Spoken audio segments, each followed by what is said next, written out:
Introducing Royal Caribbean's newest ship, Icon of the Seas, the ultimate family vacation. The ultimate 6 slides, 8 neighborhoods, 0 compromise vacation. The ultimate never done that, can't wait to do it vacation. The ultimate chillin' by a different pool every day of the week vacation. This is the Icon of vacations. Icon of the Seas, arriving in 2024. Book today. Come seek the Royal Caribbean. Ships Registry, Bahamas.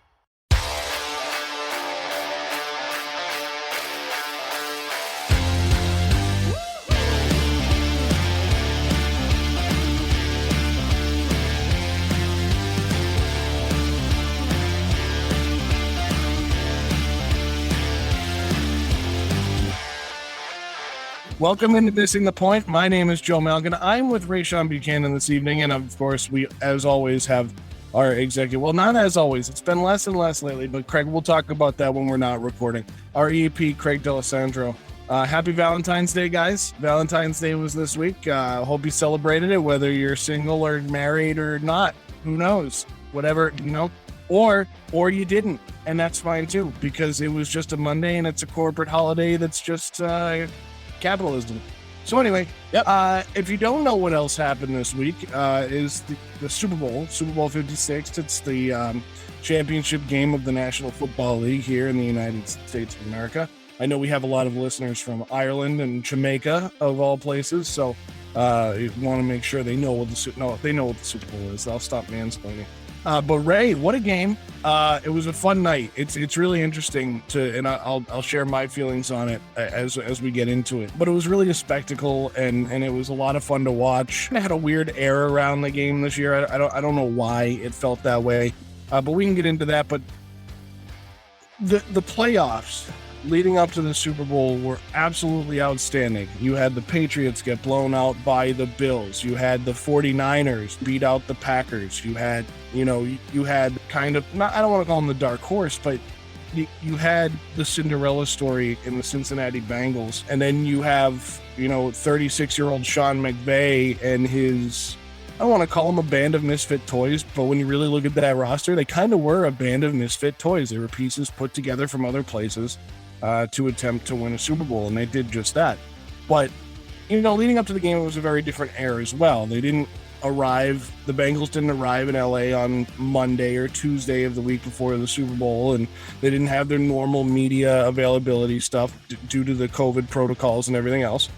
But all that said, Ray, did this game live up to its expectations after what we saw the rest of the playoffs? So I think it did to an extent. I mean, obviously, the Bills and Chiefs really set the tone for what was going to happen in the rest of the playoffs. I think a lot of people's eyes, that was the Super Bowl, honestly, because it was such a back and forth, especially towards the end of that game. So yeah, I mean, I to your point about it being kind of a different era, I think maybe it's kind of like the LA feel. Like LA is really not a football town. It's really not a sports town really outside the Dodgers, to be asking me. I know the LA Kings have won a couple of championships in the last decade, but they're not really, the best sports town, in my opinion. They just happen to be a big market. But yeah, as far as the game went, I think it went fine. I was excited to see Joe Burrow. Those that have listened to the show in the past know that I have been a Matthew Stafford supporter, since the inception of the show. So I was happy to see him get one. So yeah, so I mean, for me, like I was pleased with it, but I also know that it did live up to the hype of what we saw, with Kansas City against Buffalo, or even the Rams against Tampa Bay. Right? There was just a lot of different drama that happened that we didn't really see. On Sunday, it wasn't being a close game, but nevertheless, it was still a great game. Yeah, it was such a strange, when you get a team like the Bengals in the Super Bowl, it was like the year when like Pittsburgh played Seattle. Seattle really hadn't come on yet. That was kind of the first time they reached the big stage with the coaching staff and the quarterback that they still have today. And, even the Colts and the Bears Super Bowl of 2006, that Super Bowl was kind of a strange one in the fact that, how did the Bears get there? We kind of figured Peyton Manning would get there. And we kind of said the same thing that year too. And I believe we probably said it if we were on the air on the radio, that may have been a little before our time, but that was kind of the Super Bowl that year was the AFC Championship between the Patriots and the Colts. That was kind of how it was looked at. And I think you're right. I think in a lot of ways that the big game was the Bills and Chiefs, and then the other big game was Tom Brady against Sean McVay again after they met in the Super Bowl a few years ago. So when they got to the Super Bowl, it was all right. The Rams are here, and then there's a Cinderella story with the Bengals, and they played that up. They used Joe Burrow as they should, kind of Joe Cool, used him as the launching point for a lot of their conversations, and I thought that was great. NBC did a great job of pushing this game, especially with the Olympics going on at the same time. They did a really nice job of pushing this game and really making us know that it was happening, because it wasn't the same coverage that we normally get. I enjoyed it, honestly. I think it did live up to the hype. I thought it was an outstanding football game. I thought it was well played on both sides.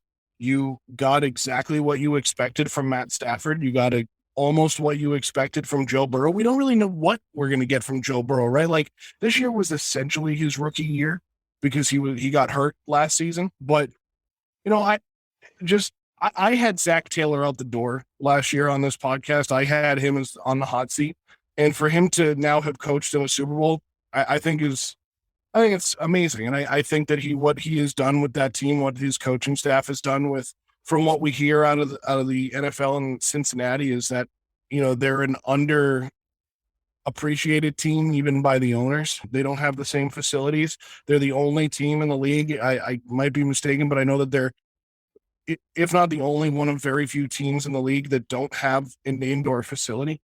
And they do a lot of practices at the University of Cincinnati for that reason. So, they're kind of underappreciated in that way, but for them to do what they did and to get to where they did with the roster that they have, a very young roster, whether it's the coaching roster or the playing roster. But for the Rams, man, I mean, this is a good segue into our next question. But the Rams, as I said, the misfit toys, Ray, you got Matt Stafford in his 13th year in the league. You have Aaron Donald in his 8th year in the league, who's been pushing towards this his entire career, and this was his second Super Bowl. Cooper Kupp, who is he's the best receiver in the NFL right now. I think Jamar Chase is up there, but Cooper Kupp is the best receiver in the National Football League. And then, you have Odell Beckham Jr., who got there and caught a touchdown pass, caught the first one on the Super Bowl. A lot of people made a lot of money off of that. You got Whitworth, the left tackle there, who's 40 years old. He's the oldest player in the league right now at 40 years old, since Tom Brady retired shortly before the Super Bowl. So you got a group of guys that have but can't forget about Von Miller. You got a group of guys that have been chasing rings, and Von Miller does have one. He got one with Denver and Peyton Manning in 2015. But you got guys that have been chasing rings their entire career, and they finally got it. And Ray, speaking of Matt Stafford and Aaron Donald, what does this do for their careers? Well, I'll start with Stafford. I think that he goes. I think he was kind of in that Brad Johnson, Trent Dilfer kind of category. Even though he had one more, but I feel like he was maybe looked at as those type of quarterbacks. But I think it puts him a step above that now. To me, listen, he was awesome early on in the season. I thought he was an early MVP favorite. You could clearly see that he was one of the difference makers of why they were, dominating the way they were dominating. And I disagree, because I got a message from a friend of mine saying, man, it was kind of like plug and play. Like, Goff got them there too. I said, yeah, Goff got them there, didn't score a touchdown. Like, the man scored 3 points. So, and I know Tommy Kern, who, had mentioned that, Sean McVay only generating, I think at the time, like 19 points between 2 Super Bowls is not the greatest thing, but it's like, the emphasis or the key or the emphasis is to win the game. And that's what happened. But, as far as Stafford goes, like, he had his lumps, and, you had his moments where you're like, okay, here we go. Like, he's reverted back to Detroit, Matt Stafford, but he got it done, and I don't think he's a Hall of Famer just yet still, but I know that's the question that's going to be posed. I know it's been on the Full Letter Network and other media outlets, just to create content throughout the week, as we're doing right now ourselves. But yeah, I think like he's very, very well on his way to that Hall of Fame career. I think he's close to 50,000 yards. He'll easily get to 60 before he's done. In my opinion, he's only 33 years old. So very happy with him. As far as Aaron Donald goes, this dude is in the LT Reggie White, what's the guy who played actually on the Rams? Deacon Jones, yeah, Deacon Jones. Deacon Jones. He's in this cat. He's in that category. Like this guy, like this guy came off the womb, just a football player. It's unbelievable.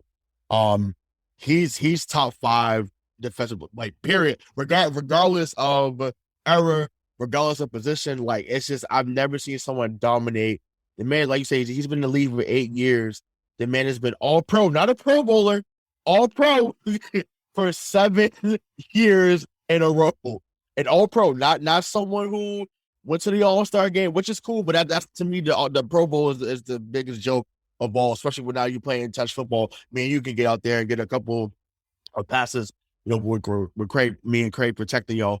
But you know what I'm saying? But it's just like it's a joke. But no, for him to be, I think, considered in that LT conversation, now he will be, should be, now that he got one of his own. I think they'll be back at some point. I don't necessarily mean it'll be next year, but I definitely think they'll be back, and this solidifies his career now. He easily would have been a Hall of Fame. He's going to be first ballot Hall of Fame. Oh, without a doubt. But this puts him, to me, in that LT Reggie White, puts him in that category. So, and actually, we didn't speak about this in our pre-show meeting, but listen, even for Von Miller too, man. Like I know he's had his injuries and stuff, but for him to be a number 2 pick, I think in 2011, if I'm not mistaken, out of Texas A&M, and he does what he does in Denver. They basically have a defensive clinic against Cam Newton in 2016 in Super Bowl 50. For him to kind of bookend his career, so to speak, I know he's probably going to keep playing, but for him to get a second ring to add to his legacy, he's also another Hall of Famer. Jalen Ramsey has done a lot for him. So yeah, like that whole team, man, they had, like you said, the misfit toys. They found a way to get it done.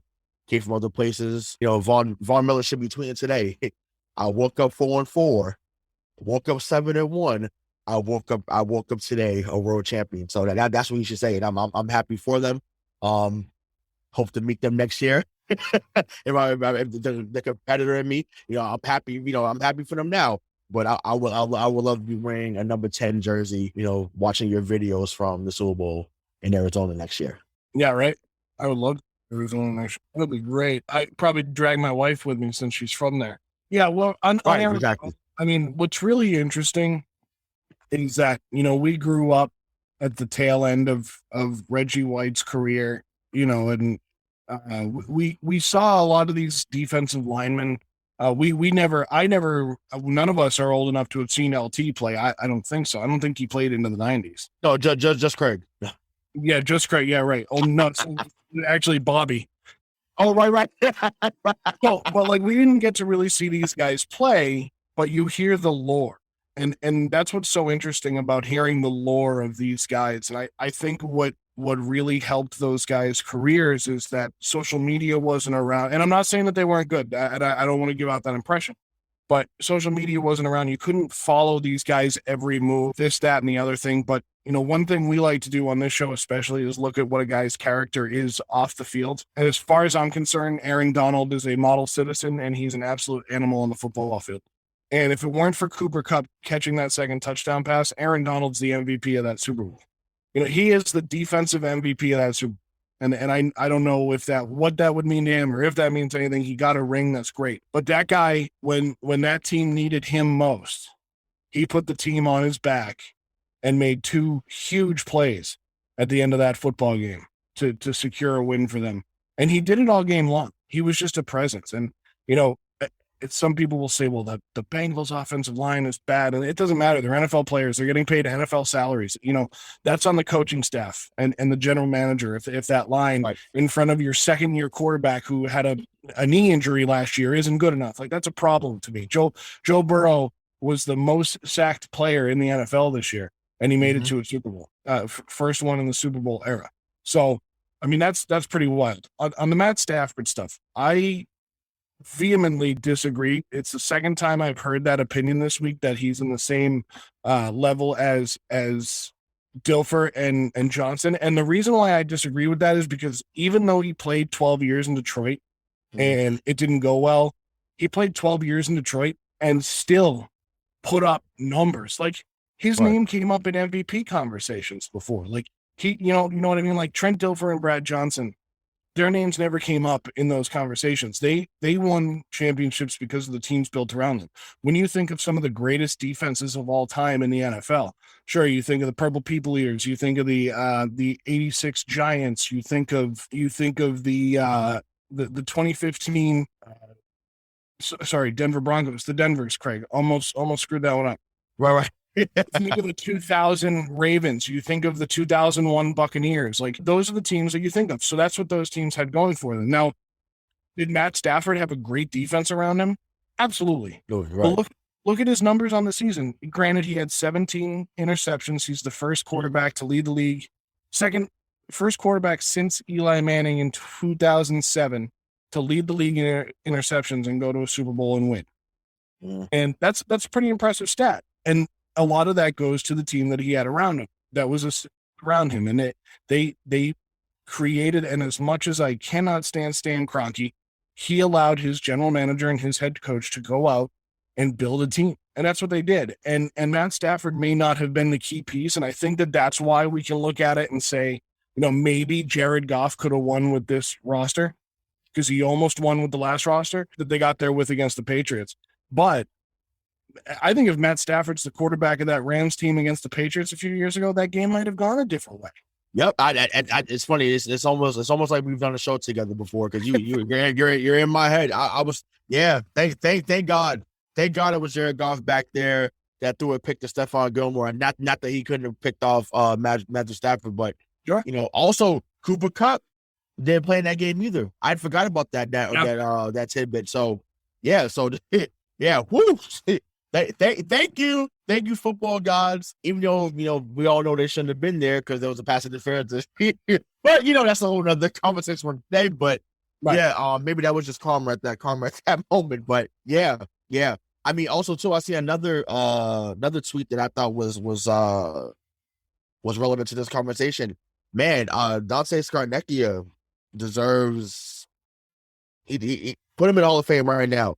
Because the fact that you did that type of job against Aaron Donald, that he didn't really get to Brady like that a few years ago when they played. And once again, he was still a beast. He's a few years younger, whatever he wanted. That boy Trent Brown was, when he was 6'6", 375. He was motivated that time. He wasn't like that this year, but he was motivated a few years ago. That he was special. So, Dante Scarnecchia deserves a lot of credit for the game plan against Aaron Donald. Obviously, you have to game plan for guys like him, because if not, he's going to be super disruptive. So yeah, we can only hope that Christian Barmore becomes a Walmart version of Aaron Donald. Because if he does, take it. If he becomes half the player, and Barmore, that's what I said. That's what I said. Walmart, yeah, because if he becomes Walmart Aaron Donald, we'll be in Arizona next year.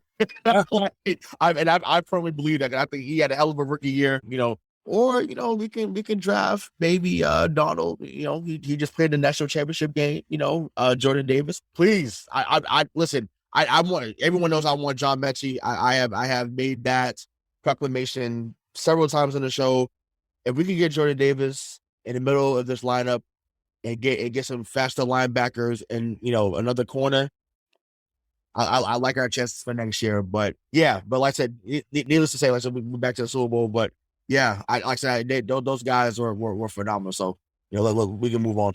and so, I want to stay kind of on this, because a lot of people had a lot to say about the last 2 minutes of the game, the referees throwing the flags. I got a little wound up about that holding call against the Bengals as well. Mm-hmm. There had only been 4 flags before that, one of which was an ununiformed player for the Bengals coming onto the field during their first touchdown, which really only affected the kickoff. And Ron Torbert was the guy for this game. He's very composed. He's one of my favorite NFL referees. He's composed. He knows the game. And I know that that's not his crew, which is a lot of the reason why there was a lot of talking after a lot of they kind of just bring the best of the best into the Super Bowl. Mm-hmm. I thought the officials did a fine job. 50, with I thought that call at the end was bogus. And I think that he should have swallowed his whistle and called it off. I don't think that the fix was in. This was something that I've been seeing on Twitter. Twitter's just yes, but the fix was in and this and that. And it's like, I mean, maybe, sure. Like you want to say, oh, they wanted to get Stafford his ring and Joe Burrow will be back, or they wanted to get these guys their ring and blah, blah. And it's like, Odell Beckham Jr. is not like a best friend of the NFL office in New York City. So right. I can't, it's not fit. And what, I don't know what ruined this for sports, if it was, social media, or if it was the Donaghy thing in the NBA. What was that? That's 10, 12 years ago now. Like, I don't know what ruined this for people. And now people are like, oh, it's fixed. It's rigged. Well, then don't watch. Don't watch. If you honestly believe it's like the WWE, don't watch. But when you can't, there's no way to get something that's moving that fast with that many people involved to rig it. It's just not possible. It's just not a possible thing. And maybe I'm naive in saying that. And somebody can come back and leave a review and tell me I'm smoking some good stuff if I believe that. But I don't. It's not rigged. It can't be rigged. And I'm not saying that like a question. I'm saying that as a statement. It's not rigged. And they made a call. They made a call in the moment. And you know what? They're human. And that's what this is why there's shortages here I go on a tangent. This is why there's shortages for referees and officials in college, high school, and youth athletics, because parents and fans get all over these officials for making a call. They're human. And they're like, well, it's their job, blah, blah, blah. You've never made a mistake at your job? No, you didn't know that? No mistakes. Why? Because you're not on TV, so we don't have to point out the mistakes? Shut your mouth and watch the game, or don't.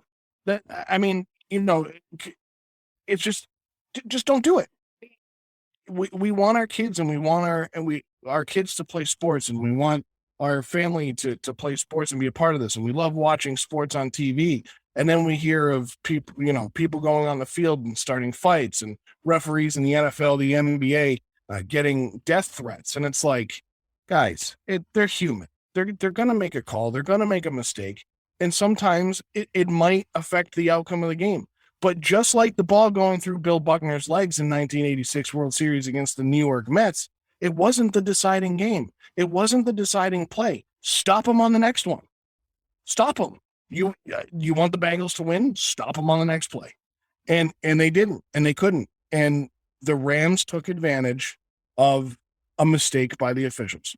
And that's just the way it goes. And they deserved to win it. Both of those teams deserved to win the Super Bowl. They both played a solid football game on both sides of the football. And it was so well coached. It was so much fun to watch. And just for people to want to ruin it by saying it's rigged is just heinous.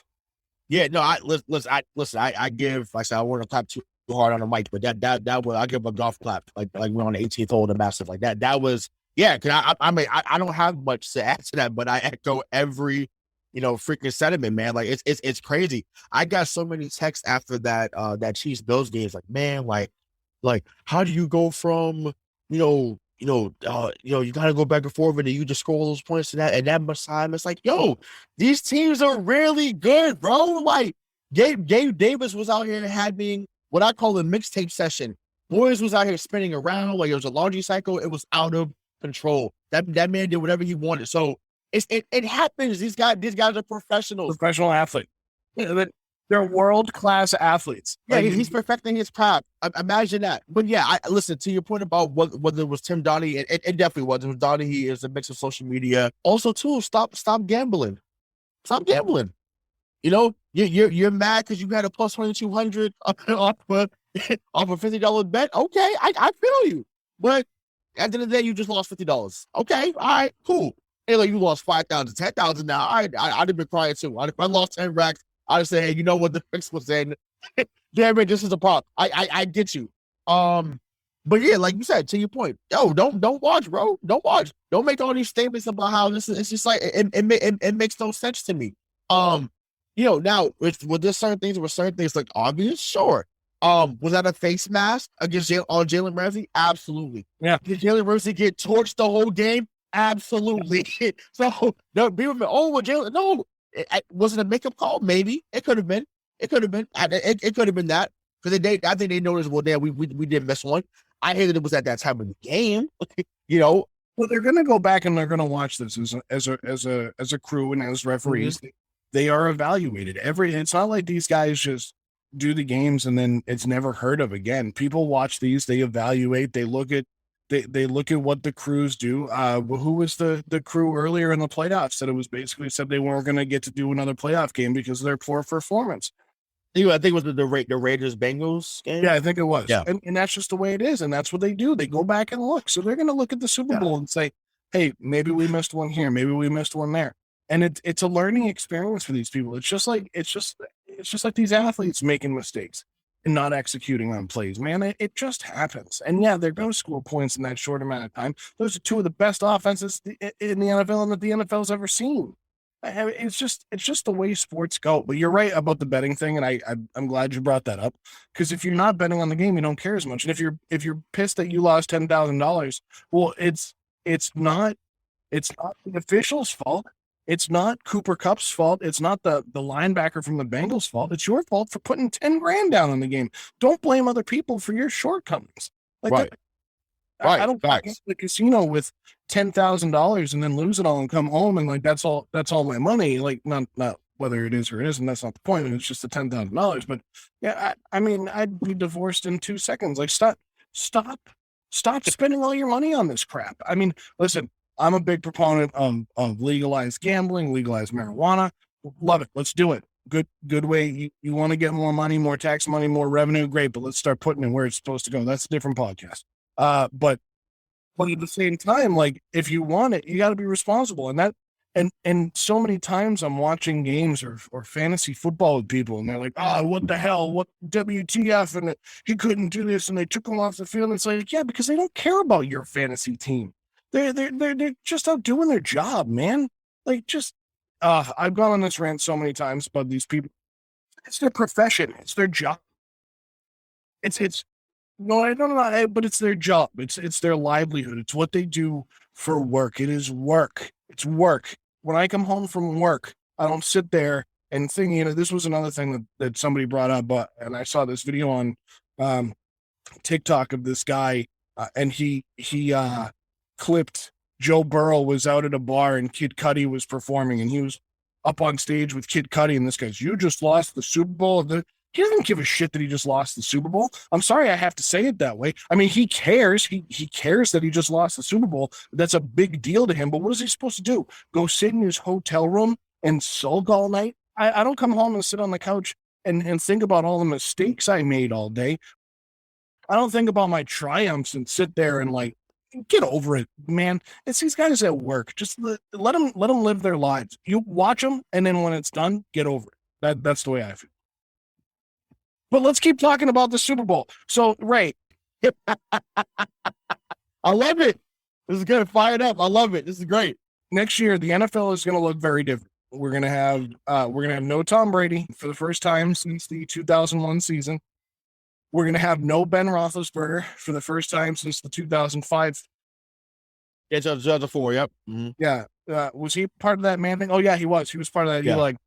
No Ben Roethlisberger since 2000 for the first time since 2004. We're going to see new coaches in new places, new quarterbacks in new places. We're going to see a lot of the landscape of the NFL change this offseason, maybe more than we've seen it change in the last 5-10 years. Joe Burrow and the Cincinnati Bengals are obviously an up-and-coming team.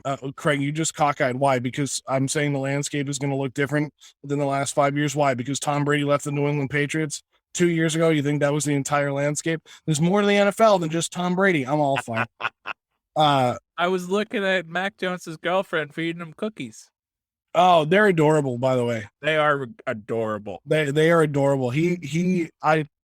Seeing pictures of him with his girlfriend makes me like him even more, because I feel like he's just a cool dude and he's like really good to her, and that makes me like him even more. So that's all here, dog. Just marry her, and just keep getting better for the Patriots, and just marry her right now, bro. That's what I did. I just knew I was never, ever, ever gonna find anything better than my wife, so I married her. Good answer, baby. There's no greater love than playing Fortnite and having your girlfriend bring you chocolate chip cookies. All right, I might need to trade him for what is this, the 1957 Yankees? So So, but Ray, the landscape of the NFL is going to change time. And what the Rams and the Bengals. I mean, I guess the Bengals especially because they're the younger team with the younger coaching staff. Are we going to see them back in the playoffs, making this kind of a push next year, or do we think the landscape of the AFC is going to change enough that it's going to be more difficult to get there?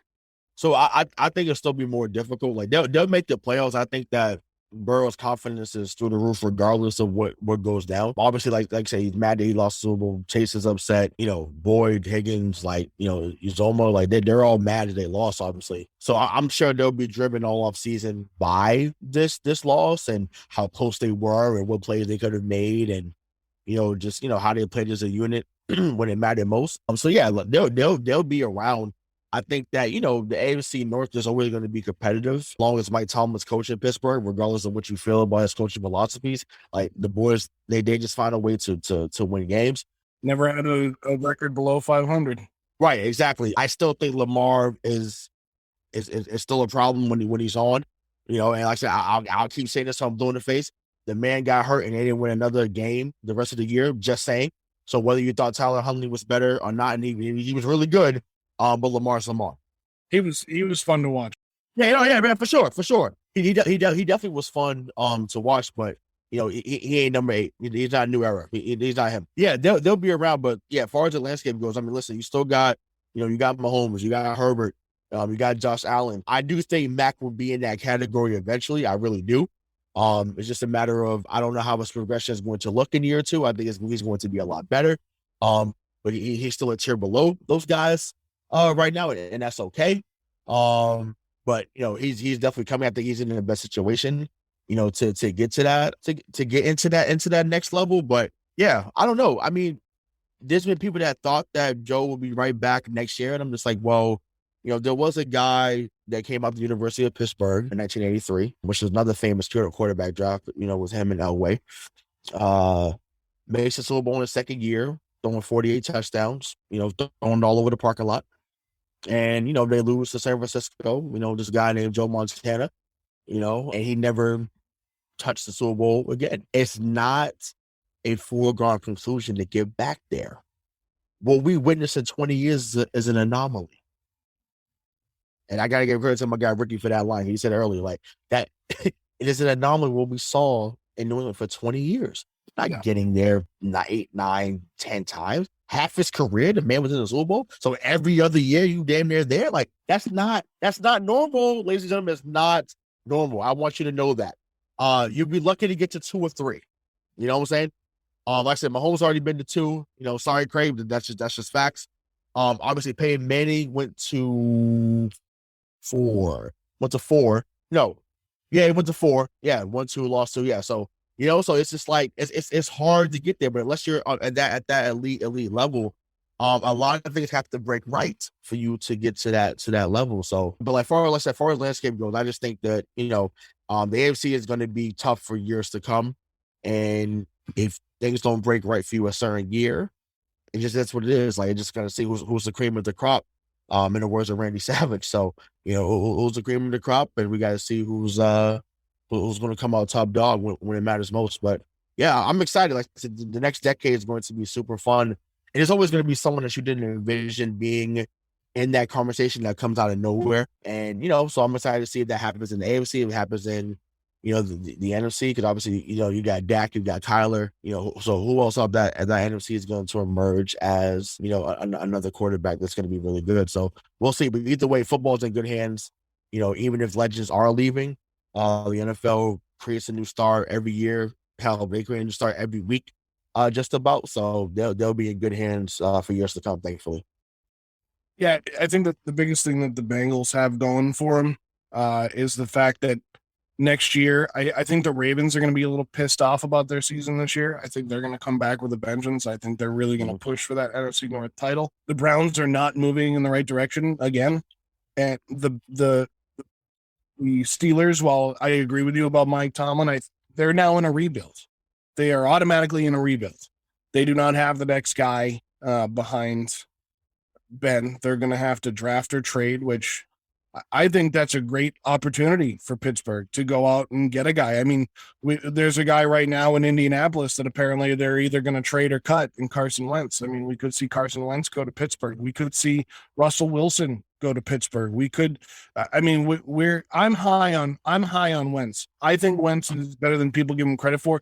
But the fact that this makes me a little upset at GM in Indy, because I think the best thing for Carson Wentz is to play under Frank Reich, and for them to want to get rid of them. I don't know if it is Frank Reich that wants to get rid of him, or if it is just it's peer pressure for sure. It's peer pressure. Oh, but he would be I think Pittsburgh, and I didn't think of until right now, I think Pittsburgh would be a great spot for Carson Wentz. Please, because I have some Philly fans that, I can't stand to after what happened. Well, even before the Philly special, but oh my God, please let that happen. And him come out there and go for like 35 touchdowns, like 7 picks. Please let that happen. Because like I said, they have a wide receiver core there, and they got a running game there in Najee Harris. Like, please, let that happen. Train him to Pittsburgh, please. If Pittsburgh isn't on the phone with Indy, because Indy will give him up. They'll give him up for a bag of balls. Right. They're talking about him right now. So great. And so I know that's the division, but another guy that's been a trade rumor is allegedly the Washington Commanders. I like their new name. I know a lot of people don't, but I will say it on the podcast because I haven't had that opportunity. I like the new name. It makes for where they are in DC. I think they missed a huge opportunity not calling themselves the Sentinels. I think there might have been a reason why they couldn't. I like the Brigade though. I think we talked about it off there. Like I think the Brigade would have been really dope. And here comes the Brigade. Like I just love it. I mean, that the Brigade's the Brigade's gonna be the name of their fan base. You know what I mean? Like it's not gonna be the Hogs anymore. It's gonna be the Brigade. Well, they'll probably still have the Hogs. Craig? Don't forget there was that guy in Maryland who trademarked pretty much every single possible name you could feasibly name Washington, so it took them so long to come up with There's no way he didn't get Commanders. I mean, if he didn't get Commanders, he might have seemed pretty smart, but that's kind of dumb if you don't go out and get Commanders. I mean, you're in Washington, D.C. with the president who's the commander-in-chief. And that's just, it makes sense. I like what they did. I thought it was a good move for them. But they're apparently saying there's been a leak that they could justify trading the 11th overall pick to San Francisco for Jimmy Garoppolo. No way. That's in the news. Listen, we've been Jimmy G supporters, but listen, man, no. I'm not trading number 11. Don't do it. I'm sorry. I'll give you a third. They got third or fourth, cool. Not the 11th pick, cut it out. Go get Spencer Rattler. Go get some, cut it out. Don't do that. Don't do it. Please don't. Well, you know what? But see, here's the other problem I have. And now I know we're going off on a quarterback tangent. Why isn't Taylor Heineke good enough to play quarterback for the Washington Commanders? I think he's good enough. I don't know. I mean, you know what? To me, he's Ryan Fitzpatrick 2.0 though. Yeah, but he's not as cool. Number one, Ryan Fitzpatrick. Number two, I think he can quarterback that team, and we've seen that Ron Rivera can coach a team, can coach that team, and they can do pretty well. They're not a bad football team. And they're not even the football team anymore. But I think Taylor Heineke would be a great, not great, but he'd be a good. Hey, don't give up the 11th pick for Jimmy Garoppolo when you. Don't do that. Don't do that.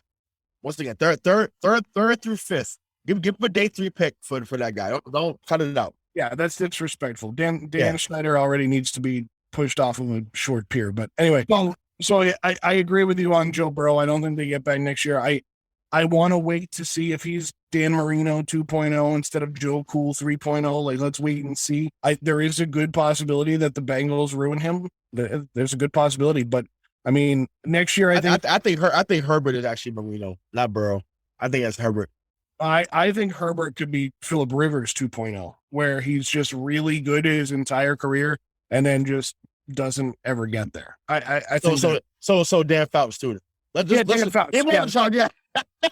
I'm sorry. Wait, I'm sorry. That's disrespect. I'm sorry. I'm starting the game. My bad. Dan Fouts didn't make the Super Bowl, I believe. I think the Chargers went to a Super Bowl during. I think they went to. No, they lost to the Bengals at 81. I'm sorry. Never mind. So here's Dan Fouts. Never mind. I stand corrected. I was right. They lost. You corrected yourself, and you were right. I corrected myself. I was right. Good job. Otis Anderson.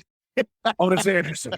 So before we get on to next year, Ray, the Super Bowl halftime show was nostalgia for the entire MTP crew. It was our childhood on one stage, basically, which was amazing. I was giddy the whole time.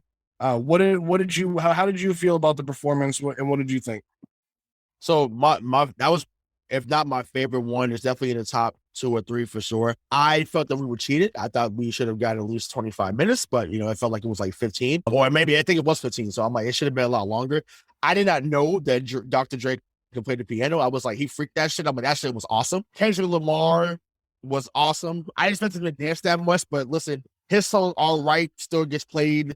It gets played in my classroom to my kids. So my kids, if you hear this, I shout out, I play Kendrick Lamar. That is my guy.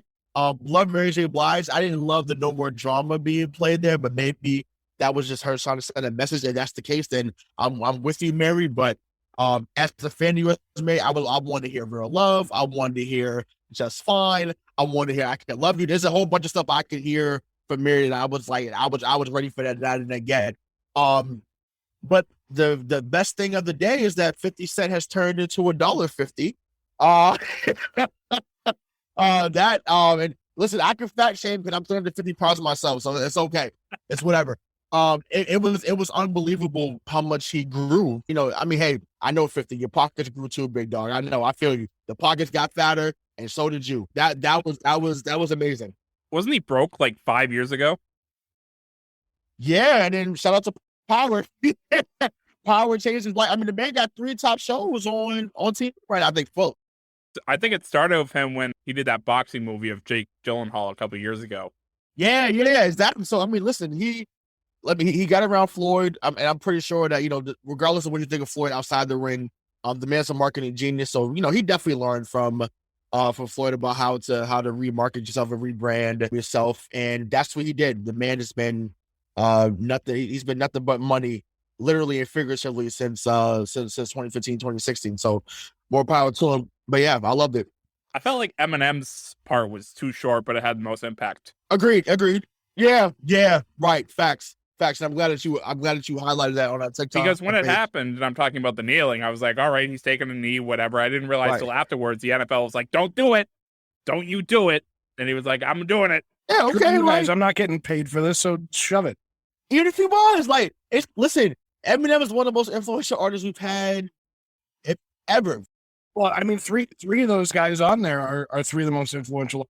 Snoop Dogg is literally a generation. Dr. Dre is one of the best producers of all time. Right. And Eminem is one of the best things ever to come out of Detroit. I was shocked because he's been refined. Being Snoop Dogg, I was shocked that he came out in a whole Crip uniform. I was like, oh, this is a little different. By the way, I know I told you this off the air, Craig, but whatever. I'm going to give you the flowers on here. I thought that was a beautiful video to put together because it's accurate when the DoorDash is coming already. Like that is dope. Like doing a Crip walk, phenomenal. People were upset. Fuck them, but they was upset. Go check out our TikTok if you haven't, at MTP Show, because it. Oh yeah, for sure. Yeah. Show notes. MTP Pod. I'm sorry, MTP Pod on TikTok at MTP. I made that TikTok just as like a DoorDash meme, and it ended up just exploding. And I didn't watch it. I didn't like the halftime show. Why are these guys out there?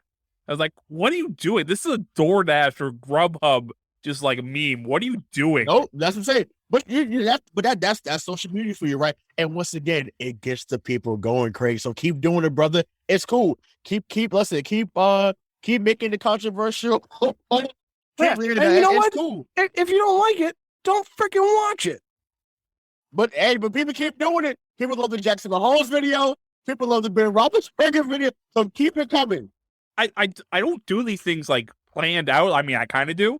But when I put that Jackson Mahomes and Brittany got eliminated from the AFC Championship thing, I was like, yeah, that was planned. I was like, maybe 20 people will see this. 85,000 people saw it and liked it. And I was like, all right, fine. People really hate this couple. Not the couple, but the brother. Couple people. They are a couple of people. Well, they might be people. We don't know. So anyway, I agree.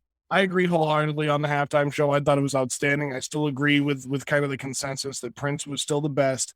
Coldplay has a soft spot in my heart because I was at that Super Bowl.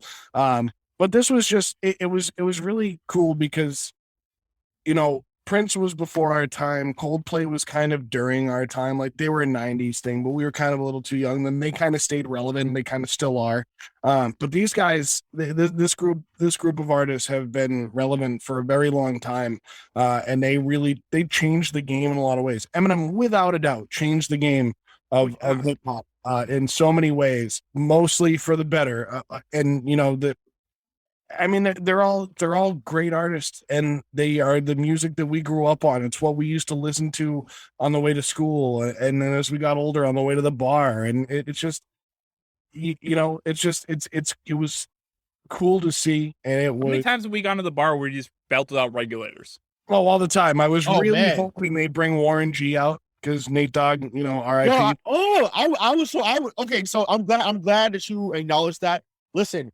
I would have fell off the fucking couch if that regulars beat. Also, shout out to Michael McDonald for playing that sample. Appreciate you because you created one of the biggest hits of all time. Appreciate you, brother. And also, you're a hell of an artist yourself. But oh my God, I would have fell off the couch if that had happened because that song, one of the greatest rap songs of all time. Yeah, listen, man, and the fact that almost 30 years later he's still eating off that song as he should because it was just phenomenal. He chose to go the producing route, and that's fine, but. Man, yeah, the only thing that, in my opinion, that was missing, and my mom was like, well, maybe he just wasn't available. I just don't know how you do a West Coast thing and you didn't involve Ice Cube.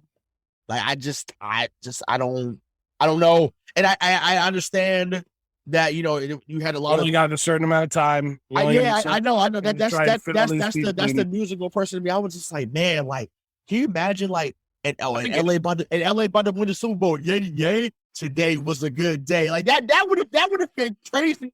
Would have shut it down. Obviously, God rest his soul. If Nipsey Hussle was alive with this, grinding on my life.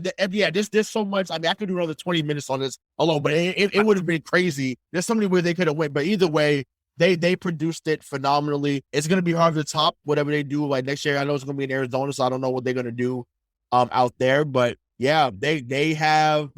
They have some big shoes to fill for next year's show. Unless you bring someone like Bruno Mars and the group he's doing, he's on fire. He's on Fortnite, not a sponsor. That too. not a sponsor, but hey, listen, Epic Fortnite. You guys looking for a sponsor? We're always open. So last thing about the always looking for sponsors. We'll elaborate on that in a few minutes. So final thing before we get to the NBA, which we do want to touch on after the trade deadline and kind of this rejuvenated Celtics team. You just mentioned that the Super Bowl next year is in Arizona. The last 2 years in a row, we've had the home team, the host, basically play in their own stadium for the Super Bowl. Is Arizona good enough to get there next year, or is this what's going on this offseason a little too much, and is it going to prevent them? So if D-Hop is helped, if they get a consistent running game and their defense continues to improve, then yes, I think they were well on their way to making a playoff run this year, but they just ran into a juggernaut clearly because that team ended up winning the Super Bowl. But yeah, they're definitely, the talent's definitely there. Like to say otherwise, I think to me would be kind of blasphemous and maybe even a bit premature. But Kyler Murray definitely is the real deal. He also needs to stay healthy, but it's hard, when you have that 5'9", 5'10" frame. He's just touching 200 pounds, maybe on a good day, soaking wet. So yeah. He kind of has to be in that Russell Wilson mold to really be taken seriously, I think. And he still has a leap to take, in my opinion. But it's just a matter of what's going to happen. But yeah, I just think the reason why I talked to you about that in our pre-show was just like I wondered if is the narrative gonna be back to what we talked about earlier in the show, like is it being fixed for the home team to get that, get that home field and be there? Because it's like it's been successful, Tampa. Well, and I as you shake your head, like I agree with you, but it's just like to me, I could once again people message me like, oh, like man, that shit's fixed. Like, of course they want the whole team to win. They didn't want so-and-so to riot. which I kind of believe, low key believes with LA, because LA rioted for some other shit. So I can only.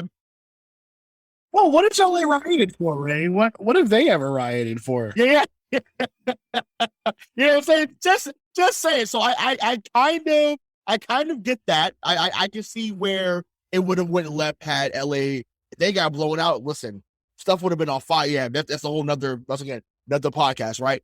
But no, I mean, like I said, I wanted to, I posed that question because I just think that maybe it's a trend that maybe the NFL doesn't want to go through, but I can see if they're generating, more revenue from it and more ratings from it or whatever, we'll see. But Trey, this is for you, brother. So if you listen to this, when this comes out, bro, if it was about the ratings, I said, listen, Brady and Mahomes or some other, like Aaron Rodgers, like those guys would have been in it because those guys are the people want to see. They want to see Brady lose. They want to see Mahomes lose. But they wasn't there. They got beat. It is what it is. It happens. You can't get there every year.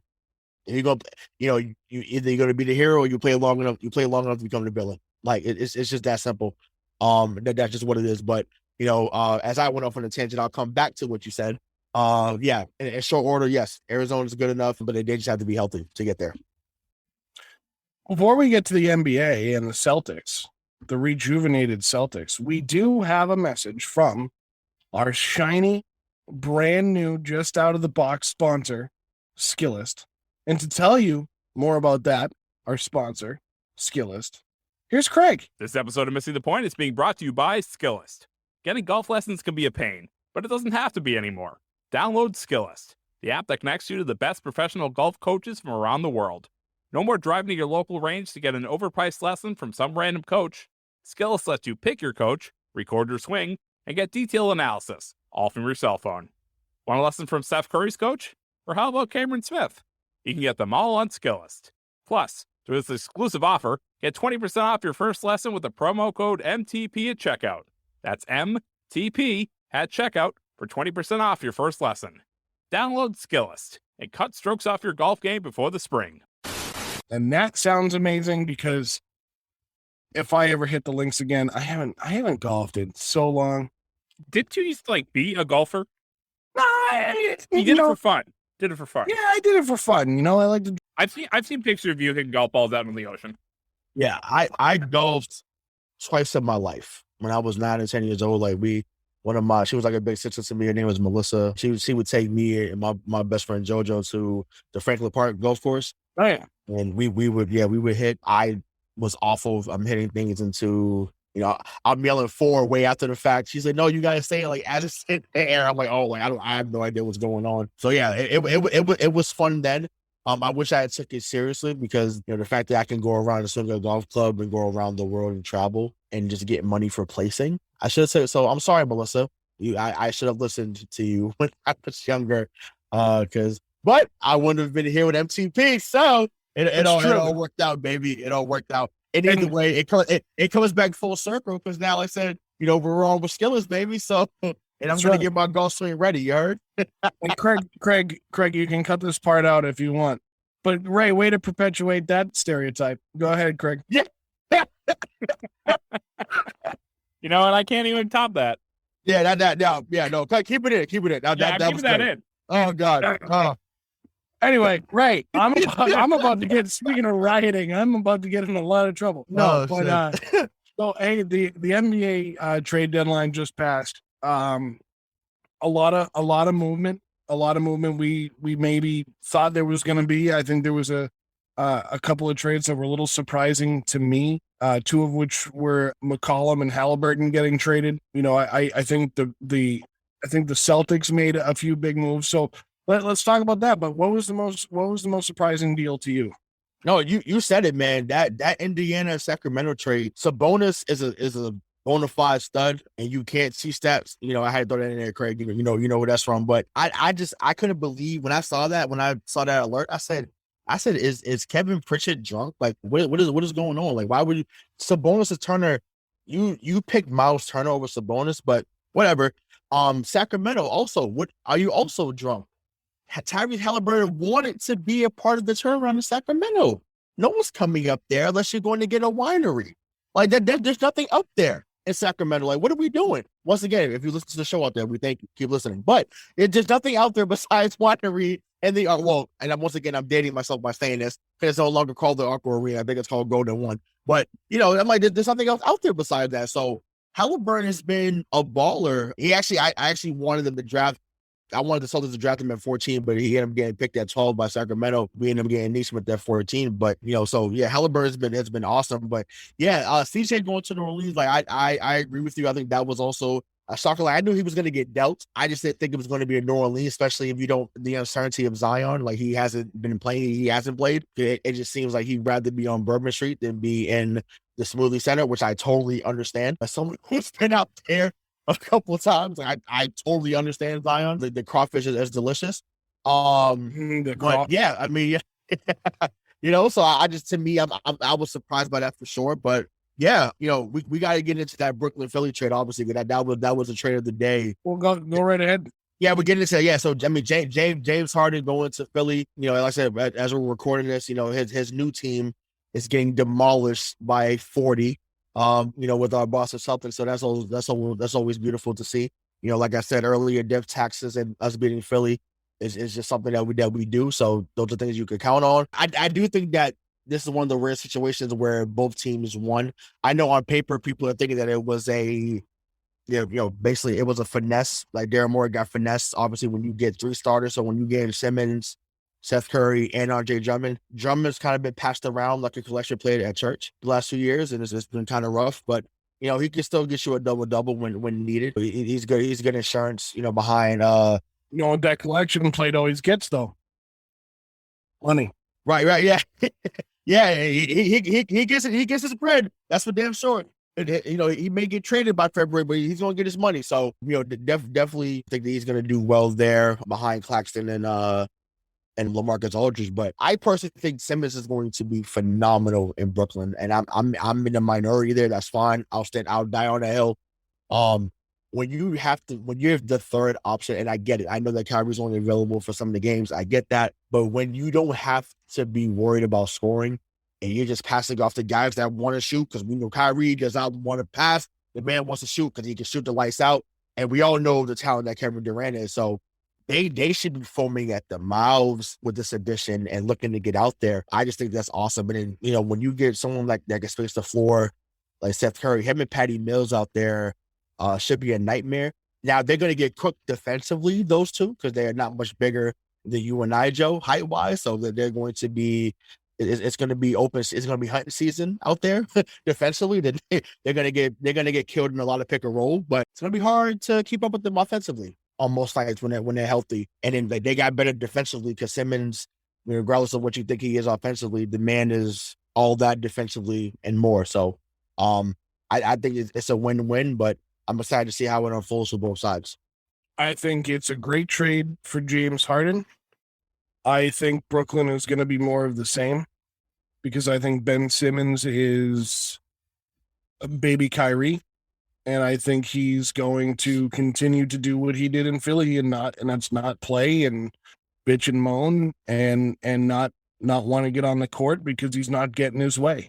I mean, you look at Kyrie, you look at Kyrie, KD, and James Harden. They played in 16 games together in what, 2 seasons there together? Mm-hmm. Or a season and a half. I mean, that's, you try and put that together, and I don't want to say I called it, but I called it. That's just, it's just the wrong big three. And Kyrie, and I've said this so many times, Kyrie Irving is not LeBron James. He's not LeBron James. He'll never be LeBron James. He'll never be able to put a team together like that because he's nuts in some good ways and a lot of bad ways. He's just, he doesn't understand how to put it together, and he can't get past his own things to get on the court and want to succeed at his job. And that's fine. You know what? If you want to ride the coattails of having an incredible career leading up to the NBA and then having a great start to your career and being a huge part of a Cleveland championship, I mean, they probably don't win it without you. And you want to ride that into the sunset and just, that's your career and you just want to make money other ways. And that's why you wanted to be in New York. Fine. That's fine. But just tell us that. Just tell us that that's what you want. And you don't actually want to play. But I see Ben Simmons. I mean, we saw it, no one is happier that Ben Simmons is gone than Joel Embiid. And we saw that on Twitter the night that he was traded. And I was absolutely hilarious. And you know what? I love Joel Embiid because of that, because it's like, you know what? This guy was holding our team back and holding me back, and see you later. Good. Bye. And I think that was fine. And you know what? I think James Harden was the least of the issues in Brooklyn. He was the one that got on the court the most. And he was the one that attempted to play the most. And, when he was in Houston still and kind of getting fat, and he kind of just waddled his way out of there, and then all of a sudden was ripped in a week and a half playing for Brooklyn. It's like, yeah, I get it. You get complacent. People get complacent at their jobs, and they want to change. And sometimes, especially in the sports world, it's not as easy as, Ray, you leaving your day job and going to find another one, or me or Craig. It's not as easy for them to do it as it is for us. It's just the way the world of professional sports works. As a professional athlete, I think Philly ends up winning this trade. I think this is a steal, because they got rid of a lot of money and a lot of issues and brought in a guy that probably won't be there at the end of the year. He's a rental. He's going to come in. I don't know how long the contract. I think he resigns, and I'll tell you why. And that's fine if they do. That's fine if before you go on, like, that's fine. When you hear this number, you'll say, yeah, I understand, Ray. He, at the end of the year, well, no, it's not this year. I think it's the following year. So he can opt in, because I think he was one of the guys that got the new deals when the NBA money went up around 2017. Yeah. So he can opt in for 45 this year. I mean, sorry, not this year, for 22, 23. Yeah. Then as a free agent, that next year in 23, he can sign a 5-year deal for $270. He's going to stay. He ain't going nowhere. But this is why I think Philly is going to win this deal, because you have a Joel Embiid who is he's a, for all intents and purposes, correct me if I'm wrong, he's a top 10 player in the NBA. Oh yeah, right now, absolutely. He's outstanding. Right now, for sure. So Harden doesn't have to go there and be the guy, which we already know he doesn't necessarily want to be the guy, but he wants to be a guy. But he was even though he played the most, he was still being overshadowed by KD and Kyrie in Brooklyn. So he's going to go to Philly. He's going to have Joel Embiid basically run the show, and he's just going to be a part of it. And again, going to make his money, and he's going to play basketball. And I you know what? This one I really hope I'm right about, because of those three guys in Brooklyn. I mean, KD is an otherworldly talent. James Harden and Kyrie Irving are two of the best players in the league. I think just consistency-wise, James Harden is the best one, because he plays. He's on the court. You can see the availability. One of the biggest things in sports is availability, and he's available, and he plays.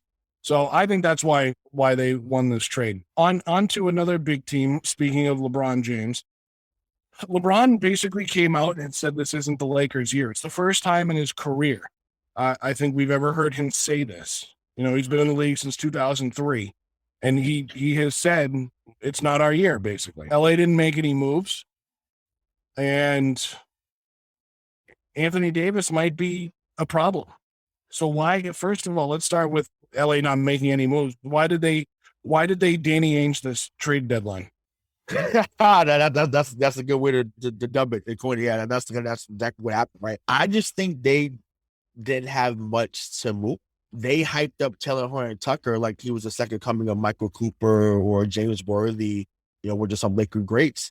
And that's not the case. He's a decent piece, but he's not someone that was going to be a difference maker for another team right now. Not right now, maybe in a few years, but not at this point in his career. So, when you can only offer Taylor Horton-Tucker and a 2027 first round pick that no one cares about right now because it's so far down the road, it was going to be hard. And if I could go a little bit deeper, I don't think people want to be the team or organization that helped LeBron get his 5th ring. That's what it is. When you it's hard to be painted as that, because it's like, you think, okay, well, it's LeBron, he's the GM, he's making moves, he's this, he's that. People become resentful, and they won't say it, but they act like it, right? So he's, I don't think that he wanted Russ to stay.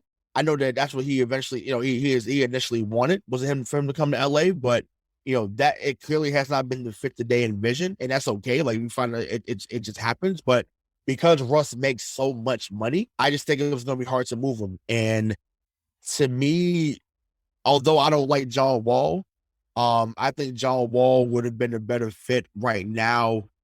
Well, John Wall has less to lose. Right, yeah, that too. But I can't believe that's even come out of my mouth. So my friend that listens to the show is gonna be like, "Oh my god, like, you gave John Wall credit." I'm like, so I'm about to tell Craig. I'm gonna tell Craig straight from the tape. But I did. Player v. player, you're taking Russell Westbrook over John Wall. Yeah. But I mean, but right now, because of how much he's digressed. Oh, he's not digressed.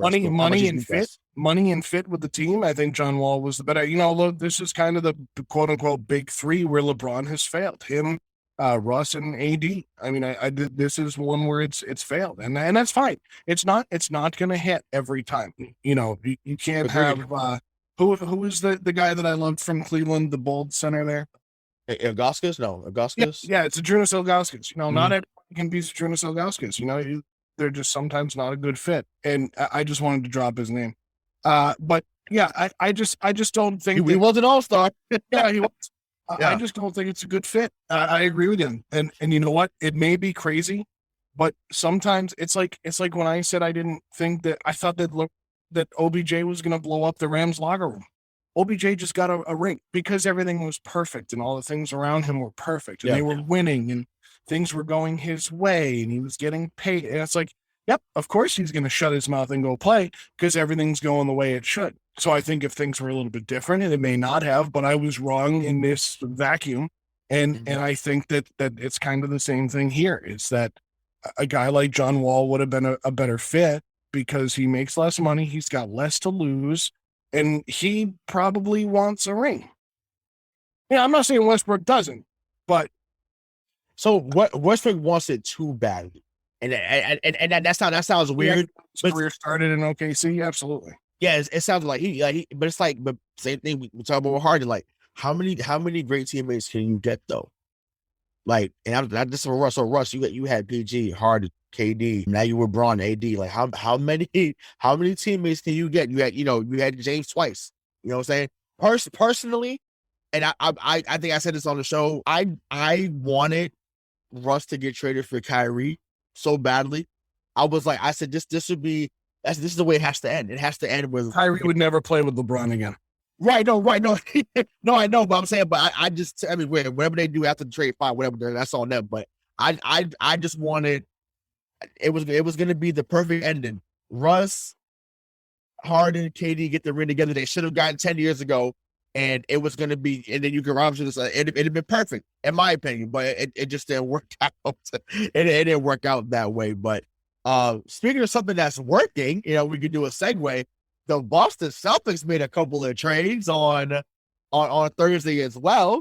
All of a sudden, they're likable again after I had to listen to you, Bobby, and Dave mostly. Mike would chime in from time to time.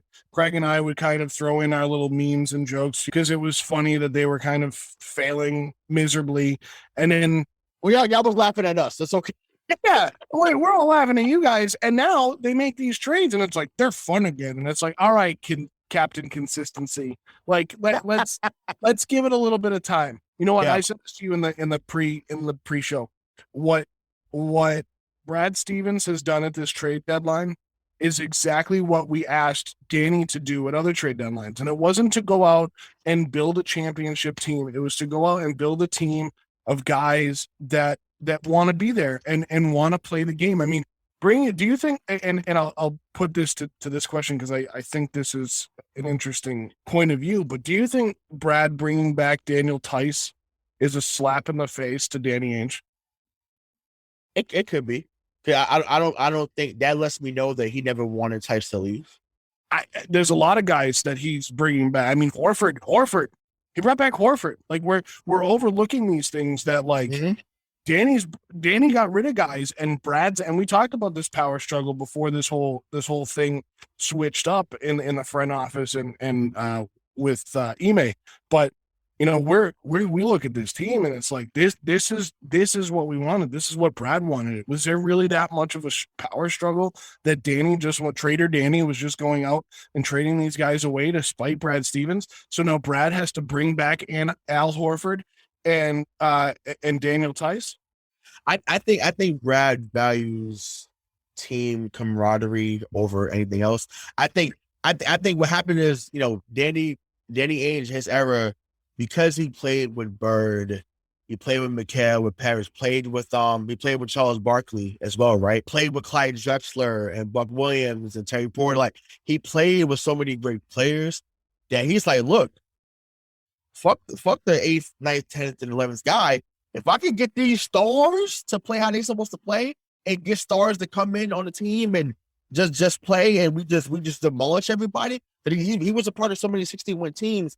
I think he saw it that way from like, you got to get the stars to win, which that there's truth to that, but you have to make sure that the team is balanced throughout, that it's not top heavy or that you don't have enough star power like it was here at times, in the Brad Stevens era, And it failed miserably every time he went out and did it. It failed with Kyrie. It failed with Gordon Hayward. Now, granted, I think Brad had a lot to do with the Gordon Hayward move, obviously, college, but it didn't work. I thought he was coming back too, honestly. I'm not gonna lie to you.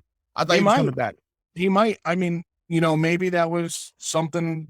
I don't know. Maybe him going to Charlotte instead of Indiana when it happened and we were talking about it. Maybe this is all part of a bigger plan. Who knows? I mean, it could be he's just down there kind of stewing for a little while. Now, I mean, if he's healthy and he's playing, I think he's fine. Yeah. But, like I just kind of interluded there, it's the Bridgies. He's bringing, and we all called them Bridgies and everybody called them the Bridgies and it's a bridge year. But maybe that's just not Brad Stevens' style, because it's not. I mean, look at he coached at a mid-major in Butler and brought him to the Final Four 2 years in a row.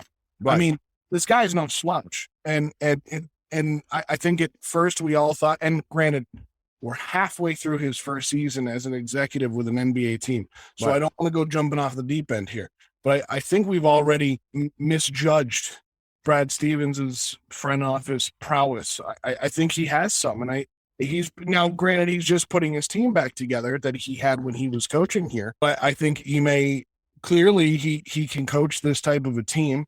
I think it's teams that he's used to coaching and has coached in the past. And I think that's a great part of these trades that were made and bringing these guys back and bringing in the pieces that they did. And it's interesting because everybody seems happy with it. Like that, the consensus is that this was good before they even got back out on the court and started playing as well as they have, and they are tonight. I think it's been an over resounding positive from the fan base, and that's a good thing. Well, because he hasn't been afraid to make certain moves right now. I remember in June when that Kemba trade happened, and I think we were right on the air like maybe like a day or two after. I was shocked that Kemba trade went down because I felt that Kemba was loving the locker room, and he was, right. It's not like, yeah, and the players made that known when he was right. Yeah, exactly. No, that's what I'm saying. But I was shocked that it happened. You feel me? So I was okay. Like you traded the pick, and what I also love about him too, he's not really concerned about the draft picks. It's like, oh, yo, take it. Which is what we've been clamoring. Danny was like holding on to that, holding on. It's like, bro, like you're a hoarder of draft picks. It's like, yo, that's not going to. There's nobody in the draft in the mid to late first round that was going to help us win the championship. Like, and that's what it leads me to this Derek White trade. Now, Derek White is not a superstar player, but he is someone that can get you 15 a night, which is hard to do in the NBA. Larry Cody was like 15 a night or above it. It's hard to do. The transition has really been seamless these last few games. Like as they're currently up almost 50 against Philadelphia right now. He's someone that fits what they need to do. Like he's a quick decision maker, and like I told you before the show that I had some analogies, and I have two. Right, I think Brad looked at this team kind of like the 2014, 2015 Celtics. Right now, this team is more talented than the 2014-15 team, but they were playing better in Brad's second year, but they needed a jolt. They needed something that was going to give them maybe a quick boost. So what does Danny do? Trades a first round pick to Phoenix, brings in this little guy named Isaiah Thomas, right? Brings him in, Gets 21 in his first game off the bench against the Los Angeles Lakers. It's like, oh, wait a minute, this guy can play. Gets into the starting lineup. They go from out the playoffs to making the 7th seed. Now they lose to Cleveland in the first round, but it's like, oh wait, they made the playoffs. Okay, wow. IT comes back next year, becomes an all-star for the first time. Gets 22 a game, 6 assists or whatever. It's like, oh, like okay, lose to Atlanta the first one. Like, all right. The next year they made the conference finals. So that's kind of what that Derek White trade reminded me of. Was okay, giving them a quick jolt to see like, okay, I'm not punting on the season. I'm gonna see what we can do. So make do with what you have. Another thing, and this is kind of premature, but I think this is what they maybe have in mind, especially if they end up getting at least to the Eastern Conference Finals, maybe the finals. This could be an Orlando Cabrera type deal, right? Orlando Cabrera wasn't a guy that was out of this world. I mean, he had good seasons with Montreal, with Vladimir Guerrero and the crew. But, when he got to Boston, I was like, okay, I kind of see what he would do. And then played great defense, had a couple of game-winning hits, I think, in that 04 run. So it's just the little slight moves that make you good enough to great, right? He complements Tatum and Brown really, really well. And we're seeing that already. Once again, their chemistry was starting to improve before the trade, but to get this guy here, Ime was comfortable with him because he coached him in Sacramento. Excuse me, San Antonio. Excuse me, yeah, San Antonio. So same thing with Will Hardy. So there was some continuity there. There was some chemistry there, and I think he wants to play the right way. So they needed a secondary playmaker besides Marcus Smart. And now that they have that and they're finally healthy, which is the biggest thing, forget about the talent's been there, but now that they're healthy, they're running through teams pretty consistently. It hasn't been close. Like I said, they're a 51 right now on Philly. 51 as we record the show on a Tuesday night. Like they are running through it. They've been smacking people left and right. And I'm like, wow, they're really about to be on a 9-game win streak. If you had told me that a month ago, we all would have laughed hysterically. Craig would probably record and been like, these guys have a podcast. Like, yeah, okay. And I'm like, and they would have been right because we would have been drunk out of our minds to say that. But yeah, needless to say, the transition's been seamless for him. I'm proud that Brad is as a GM is being more aggressive than he was at times as a coach. So it seems. And yeah, but now, we'll see what he does in the offseason. What do you look to bring? You got another trade exception now because you got rid of Josh Richardson and Romeo. So I don't think they can't combine those two, which I think that'd be around 15 mil if they do, but I don't think they can combine those two. If they can, that'd be great because that can kind of change it so you can bring in to Boston. But yeah, I mean, he's improved. Ime's improved as a coach as well. I want to say that publicly because I said that he should go back to just rocking with Nia Long. And, I was a bit emotional early on, but, he's starting to find his bearings as well. Once again, he's not out of the woodwork with me yet, but I am pleased with some of the rotations he's done lately. And yeah, it seems that his stamp is there, especially defensively. This team defends. You're not scoring against this team. They just have to figure out the offense. So once the offense is figured out, really the sky's the limit. We're about to go on a 9-game win streak of our own, and Craig's going to get pretty emotional. So we appreciate you joining us on this episode of Missing the Point, our recap of the NBA trade deadline and Super Bowl 56. We appreciate you joining us on this episode. We hope you enjoyed it.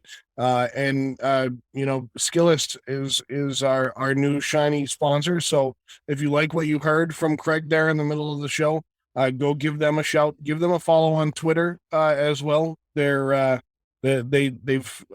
really helped us as well on social media and been a big part of our last few weeks. They're a good follow, and they're fun to follow. Actually, they're pretty funny on Twitter. So go give them a follow.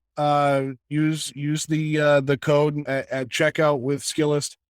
We hope you enjoyed everything. For Rayshawn Buchanan and our EP Craig D'Alessandro, I am Joe Malkin.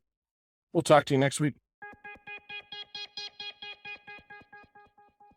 Step inside the marketing mirror to uncover marketing secrets, discover gems, tactics, lessons, and campaigns you can use, next gen or fundamentals.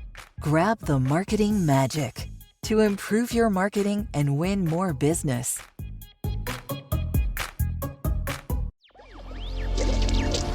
Electricast. If you're a working professional wondering what's next for your career, you've come to the right place. Whether you're looking for a promotion, growth, or a potential career transition, look no further. With over 30 years working in a variety of industries, I share my insider knowledge with those ready to get ahead on Career Advancement with Craig Ansell. Tune in to get your strategies for success.